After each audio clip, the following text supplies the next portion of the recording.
Sekarang, sambil dibantu oleh kakak, kami sedang membuat ganyol stik keju. Pak, ya ganyolnya godokeun heula nya. Ya, bolang sareng Angga ngabantu satetanya. Bolang matikan cabe, Angga motong. Ganyol merupakan sejenis umbi-umbian yang kalau diolah rasanya tidak kalah lezat dibanding singkong.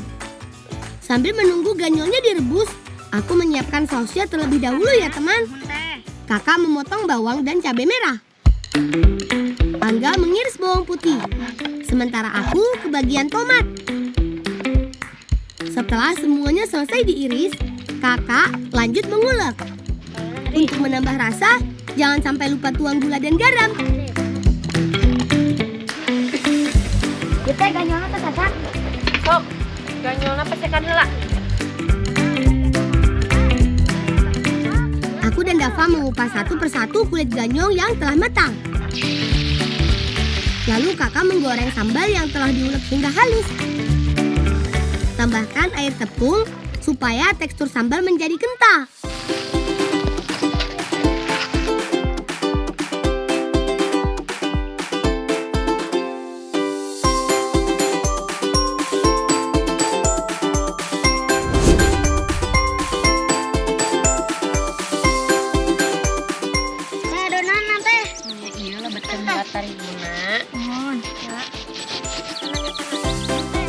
Untuk membuat adonan, tambahkan 2 butir telur, terus irisan daun bawang. Aduk hingga merata. Campurkan ganyol yang telah diparut. Aduk kembali adonan sampai kalis. Selanjutnya, adonan digiling hingga tipis.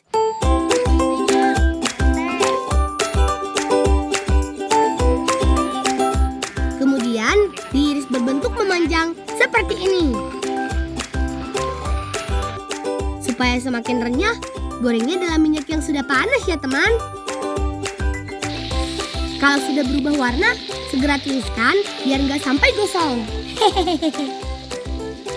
Asik, udah jadi nih teman.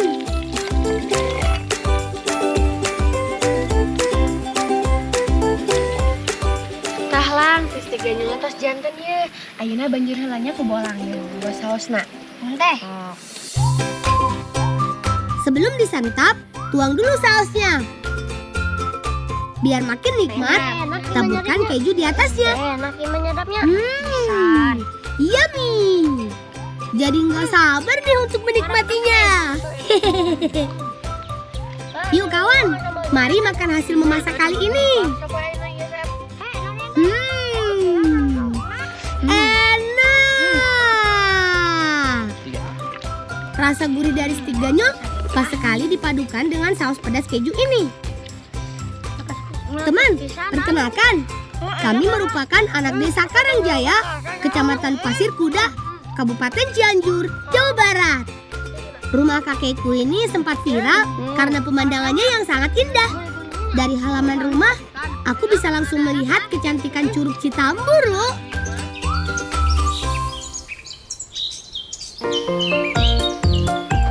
Rupanya di ladang milik paman sudah memasuki musim panen tomat nih teman. Yuk, berdap. Yuk. Teman, tomat merupakan satu dari sedikit tanaman yang termasuk buah dan sayur sekaligus. Secara ilmiah, tomat termasuk buah-buahan karena memiliki biji. Uniknya, tomat juga bisa disebut sayuran lantaran sering diolah di dalam hidangan. Dap, nu hejona tong dipetiknya. Warna tomat akan berubah dari hijau menjadi merah setelah 3 bulan. Saat itulah tomat siap untuk dipanen. Tomat tergolong tanaman yang mudah dibudidaya teman. Dalam satu pohon bisa menghasilkan 4 kg tomat loh. Seperti semangka, tomat juga memiliki kandungan air yang sangat tinggi, yakni mencapai 90%. Tingginya kadar air ini pula yang menyebabkan tomat gampang rusak, mengingat kulitnya yang terhitung tipis. Saya kanggo bolang yo. Bantuan nyortir nuhun pisannya. Nuhun ya, Mang. Iya, samaksuna.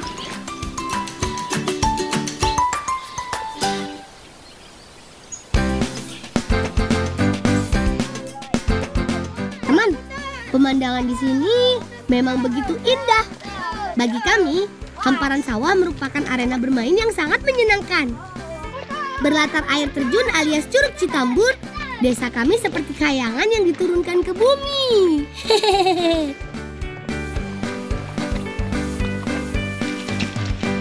Mang, kenaon, Mang?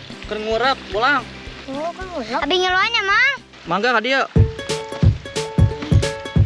Teman, ngurek belut atau memancing belut biasanya dilakukan di pematang sawah yang masih basah terendam air. Di lubang-lubang kecil sepanjang pematang itulah binatang melata ini hidup.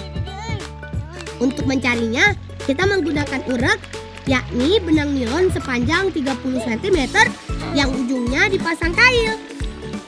Masukkan gak, cinjero. Lang. Lang. Kegonang, Lang. Tapi kali itu Lang. Ngesok, mangga. Lang. Setiap menemukan lubang yang dirasa ada belutnya, urek dimasukkan perlahan ke dalam lubang sambil diputar-putar alias diurek-urek. Namun, tidak semua lubang yang dimasuki urek ada hewan berlendir ini. Terkadang, lubang tersebut kosong. Hehehe. Oh iya. Alhamdulillah. Weh, menang, euy. Iya, menang ya, Kak. Belut yang kami tangkap sepertinya sudah cukup, teman. Si hoyong canak ke belutna, Mang bade milarian deui nya belutna. Nuhun ya, Mang. Sami-sami. Hayu barudak. Kumaha mun arurang ku kumaha lah di curug. Asik, rezeki memang gak kemana. Terima kasih ya, Paman.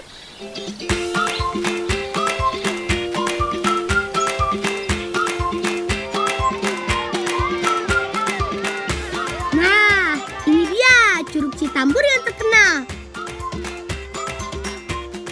Airnya segar sekali. Sangat cocok untuk mandi sehabis kotor-kotoran di sawah. Curug Citambur menjulang setinggi 130 meter. Saking tingginya, suara jatuhan air terdengar begitu bergemuruh. Aku pun harus berhati-hati. Soalnya arusnya cukup deras. Bebatuannya juga besar-besar. Biar aman, aku berendam saja seperti ini. Kelamaan main di air membuat perut kami lapar, teman. Waktunya memasak belut yang tadi ditangkap.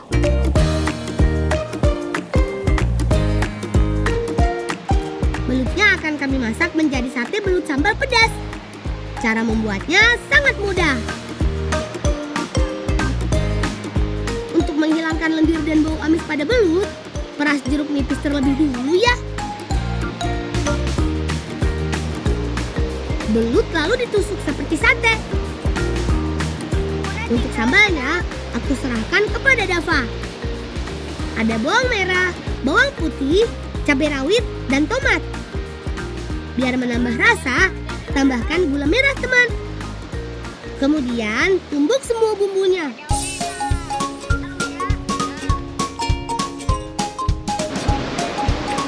Setelah halus, tuang sambal ke atas belut.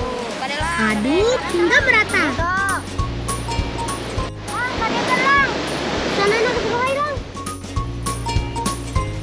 Membakar belutnya tidak usah lama-lama. Belut sebenarnya enak diolah menjadi apa saja. Untuk memasak belut pun tidak perlu banyak bumbu, karena daging belut sendiri memiliki rasa gurih yang khas.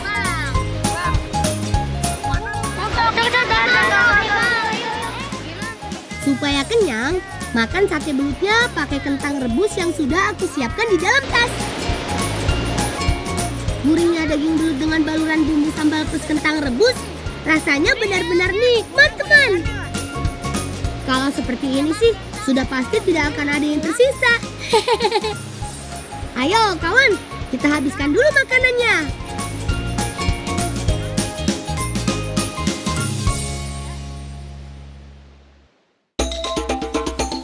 Lang, gitu sih Mang Lang. Oh, eta. Amang.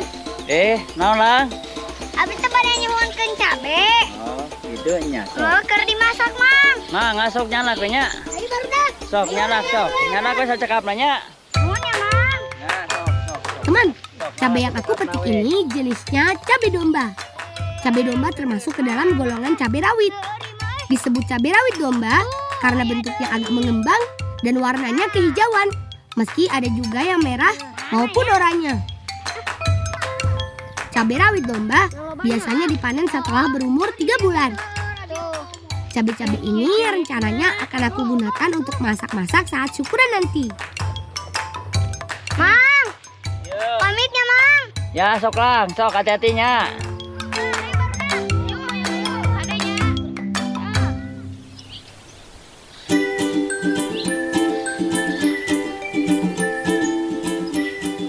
Teman, untuk menu syukurannya, aku dan yang lain akan memasak ayam balado dan urap. Lang, pangmarudkeun ya kalapana.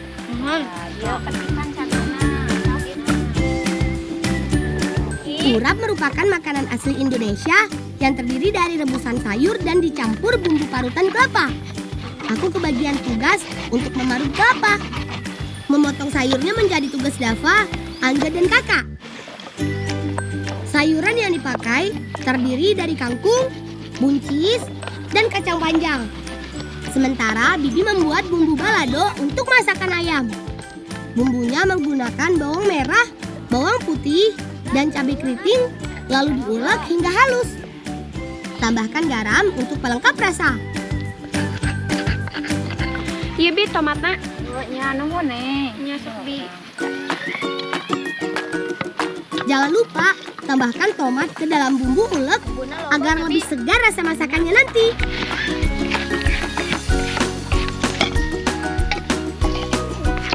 Bi, minyakna tos panas. Oh, nya, mangga. Ya, Bi.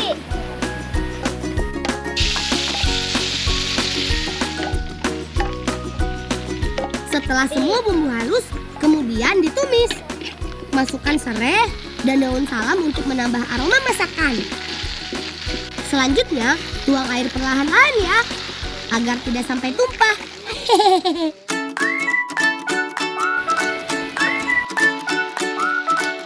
Tabur gula merah sebagai pelengkap rasa ya. Jika bumbu sudah mengental, masukkan ayam kampung yang telah dipotong-potong.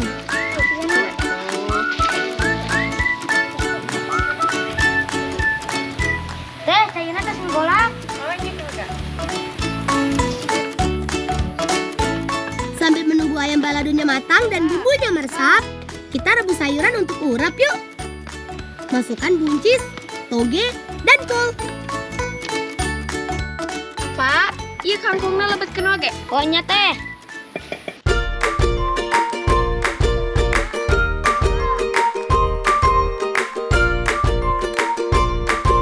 Jika bumbunya sudah mengental, itu artinya ayam baladonya sudah matang, teman. Aromanya sedap sekali, kawan. Selanjutnya, tinggal siapkan bumbu urapnya. Campurkan kelapa yang sudah diparut ke dalam bumbu, lalu tumis. Tambahkan sedikit gula merah untuk mengimbangi rasa pedas dari bumbunya. Sambil menunggu kelapa urapnya siap, aku bersama kakak memotong tomat dan timun untuk hiasan nasi tumpengnya. Sayur urap yang telah matang kemudian dituang ke dalam bumbu kelapa. Nah, semua masakan untuk kendurinya sudah siap, teman. Fakta pada hilang sisae. Sok. Lang, atas beres. Atos, Mang. Ayo we orang canak tempena langsung ke sawahnya. Panen pare apa? Atuh, hayu enggak. Nah, kantong nanya tong hilang.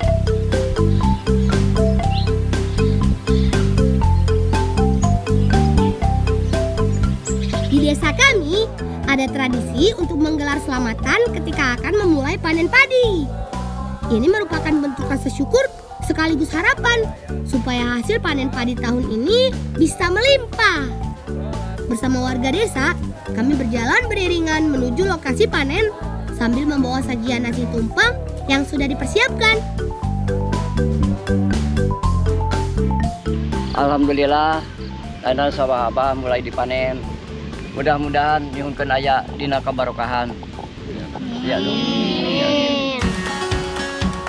Sebagai yang dituakan di desa kami, kakekku bertugas memimpin doa. Kakek biasa disapa dengan nama Abah Jajang oleh warga di kampungku. Semoga saja dengan doa dari warga semua, sawah di desa kami bisa menghasilkan beras yang bagus kualitasnya. Amin.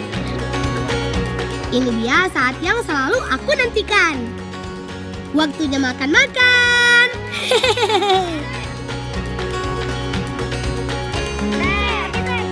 Nasi tumpeng, ayam balado, hingga urap, semuanya begitu menggugah selera. Aku jadi bingung mau makan yang mana. Harumnya aroma nasi tumpeng paling pas dipadukan dengan rasa pedas ayam balado dan kesegaran sayur urap.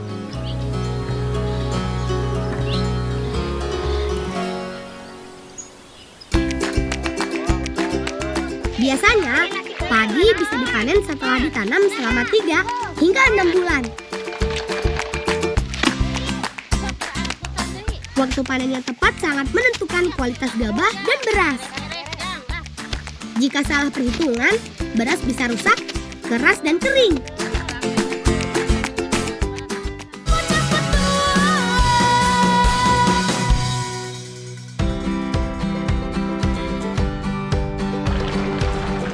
Lempar Indra! Lagi! Sepertinya ikan-ikan di kolam milik pamanku ini lapar, teman. Buktinya mereka langsung menyambar sewaktu kami beri makanan. Ayo kawan, beri lagi makanannya, biar ikannya gemuk dan sehat seperti kami. Oh iya, perkenalkan teman. Kami si Bolang dari Kabupaten Sumedang, Jawa Barat. Kami sedang berada di kolam terapung nih. Kami biasa menyebutnya karamba. Kalau di tempat kalian, namanya apa? Kata paman, dalam sehari, ikan kecil ini bisa menghabiskan 1 karung makanan. Sedangkan ikan besar 3 karung. Wah, banyak juga ya. Waktunya makan telah usai. Sekarang ikuti kami membantu paman dan bibi memisahkan ikan yuk. Kita dorong bambunya dulu agar ikannya berkumpul. Kalau ikannya berkumpul, memilihnya jadi lebih mudah. Ikan disortir berdasarkan ukurannya. Ikan besar dicampur dengan ikan besar, ikan kecil dengan yang kecil. Tujuannya agar pembagian makanannya merata, teman.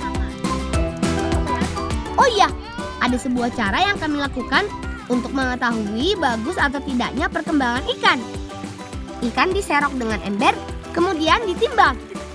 Semakin berat ikan, semakin bagus. Oh iya teman, total ikan di keramba milik paman dan bibiku ini ada 20 ton loh. Kalau jenisnya ada ikan nila dan ikan mas.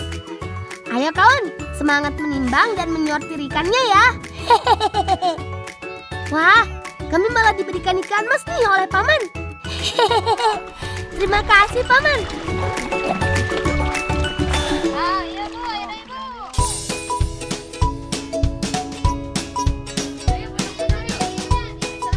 Ada Thomas membawa pasak.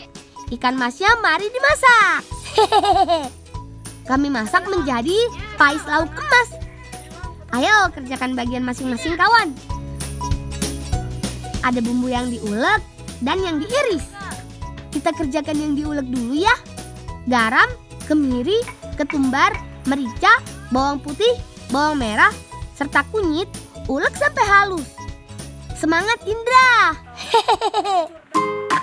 Kalau sudah halus, tambahkan sedikit gula ya.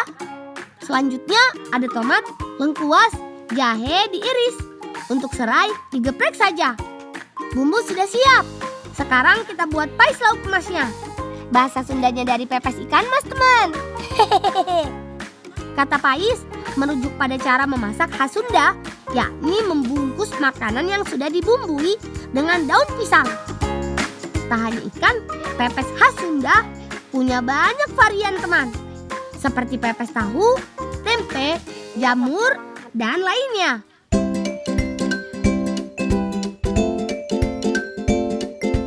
Asyik, pais lauk emas kami sudah rapi terbungkus nih. saatnya dikukus.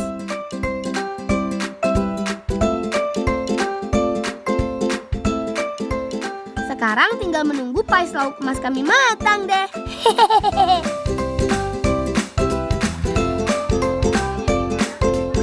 Tak perlu menunggu lama, pais kami sudah siap disantap. Baunya wangi, mantap. Kami cicipi satu pepes saja, karena lainnya akan dibuat untuk syukuran desa yang akan diadakan sore nanti.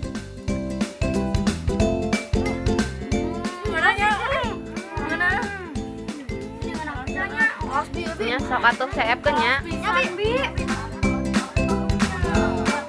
Kata guruku, dalam ikan emas terkandung protein, kalsium, kalium, dan vitamin A yang sangat baik untuk tubuh kami. Kami habiskan dulu ya.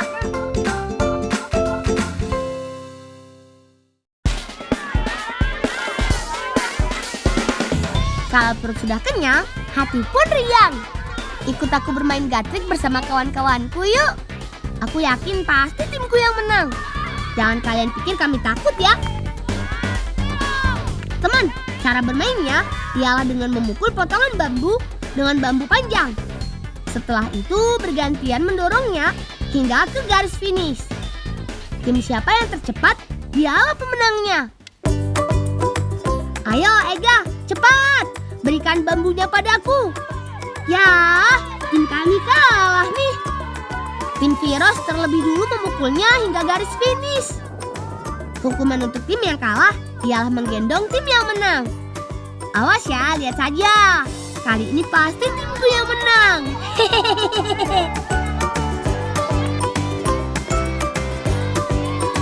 Ayo, pukul lagi. Kejar. Hore, kita menang kawan. Apa aku bilang? Kalian pasti kalah. Sekarang gantian kalian yang gendong kami ya.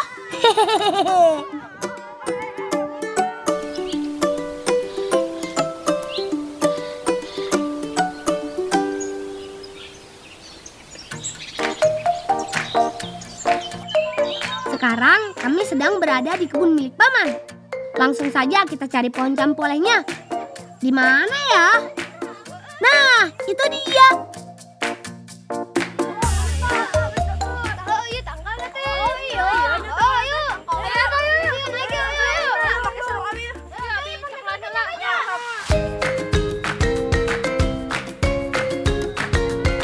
Buah sawo campoleh memiliki banyak nama lain. Di antaranya akesa, sawo mentega, sawo ubi, dan lengkume. Buah ini asalnya dari Amerika Tengah dan Meksiko. Namun sering dijumpai di daerah Jawa Barat, salah satunya kampungku ini. Tolong, sebelah kiri nolong. Tolong, kadelang. Kadelang.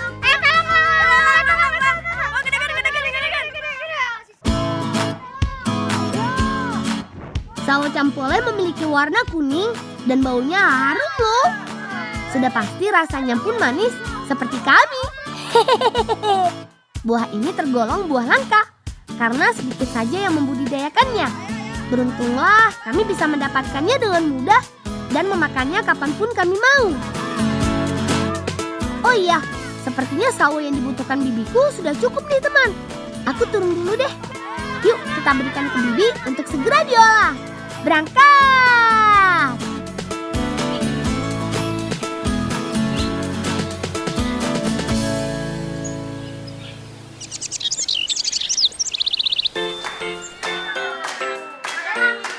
Sekarang kami sedang membantu para bibi membuat kudapan kesukaanku. Tapi kali ini spesial karena akan disajikan untuk acara syukuran antar tetangga di desa kami. Lihat cara kami membuatnya yuk. Seperti biasa, kami bagi tugas agar lebih cepat. Pertama, kita buat kue mendut dulu. Rafa iris gula merah dan Ega mengupas sawo campoleh. Awas kena pisau. Nuhun, Bi. Ya, Bi.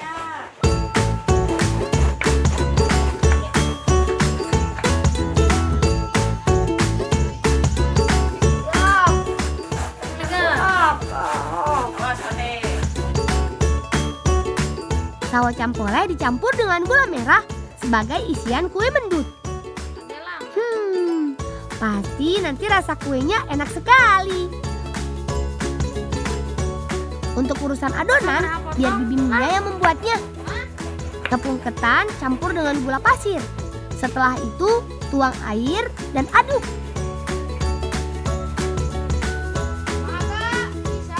Kemudian bagi adonan menjadi 3 bagian, lalu diberi pewarna. Tuang pewarna merah muda, aduk hingga rata. Kemudian pewarna hijau, pewarna kuning. Adonan yang sudah diberi pewarna, kita bentuk bulat. Lanjut beri isian sawo campole dan campuran gula merah tadi. Membuat kudapan seperti ini sudah biasa dilakukan oleh Bibi maupun warga sekitar. Terlebih lagi, jika syukuran yang berkaitan dengan kerukunan warga desa kami, aku jamin bakal banyak jenis hidangan enak yang disajikan nanti. Hehehe. Sudah semua nih, waktunya kue mendut buatan kami dikukus. Lanjut, saatnya membuat kue putri noong. Aku parut kelapa, Indra parut singkong, dan Bibi mengupas pisang. Kali ini agak berbeda dengan kue mendut, teman. Putri noong menggunakan parutan singkong sebagai adonannya. Singkong parut campurkan dengan kelapa dan gula pasir. Aduk hingga rata.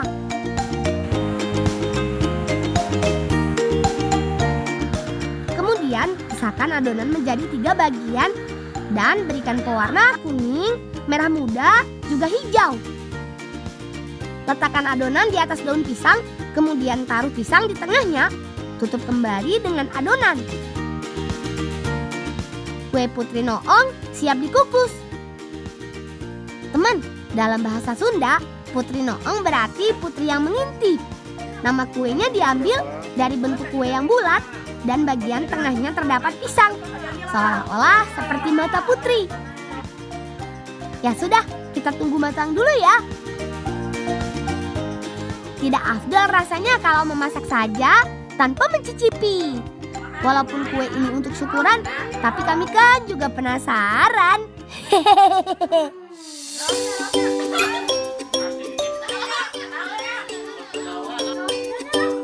Kue putri noong punya cita rasa yang manis dan kenyal. Sedangkan kue mendut rasanya manis dan gurih. Mantap deh! Kue putri noong dan kue mendut sejak dulu memang biasa disajikan di dalam acara penting, teman. Makanya kami berupaya untuk terus menjalankan tradisi dan kebiasaan yang sudah ada. Salah satunya dengan membuat kue tradisional ini. Ya sudah deh, kami makan dulu ya.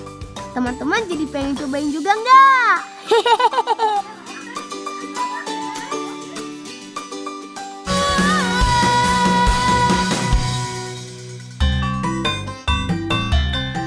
Acara yang dinanti pun tiba. Hajatan ini bertujuan untuk mengungkapkan rasa syukur atas alam yang penuh berkah ini dan juga cuaca sepanjang tahun yang bisa dilalui dengan baik. Selain sebagai simbol rasa syukur, dengan adanya hajatan seperti ini juga merupakan sarana menjalin tali silaturahmi antar warga kami loh. Sungguh beruntung aku hidup di lingkungan yang sangat menjaga kerukunan warganya. Kami sangat bersyukur berada di tempat yang penuh berkah ini, serta dapat menjalin hidup rukun dengan warga sekitar. Walaupun ini bukan acara besar, namun justru lingkungan terdekatlah yang sangat penting keberadaannya. Sehingga momen seperti ini dapat mempererat hubungan kami, teman. Oh iya, kata bibiku, hal seperti ini juga bisa menjadi sarana bersedekah, teman. Wah, di balik rangkaian doa dan makan bersama, ternyata terkandung makna yang begitu luas. Dari sini, aku dapat belajar banyak tentang arti hidup rukun bersama warga sekitar. Berdoa sudah, sekarang ada satu rangkaian acara yang tidak boleh terlewat. Makan bersama. Pamanku sebagai perwakilan akan mulai memotong tumpeng. Alhamdulillah. Lihat teman, itu pais lauk emas dan kudapan buatan kami. Pasti lezat. Ayo makan. Kami makan dulu ya. Menjaga tradisi merupakan tugas kami sebagai generasi penerus. Dihantarkannya tak lupa juga dengan ucapan syukur. Dengan melakukan berarti kita ikut dalam melestarikannya pula. Sekian cerita dariku teman. Salam cinta anak Indonesia. Salam bocah petualang.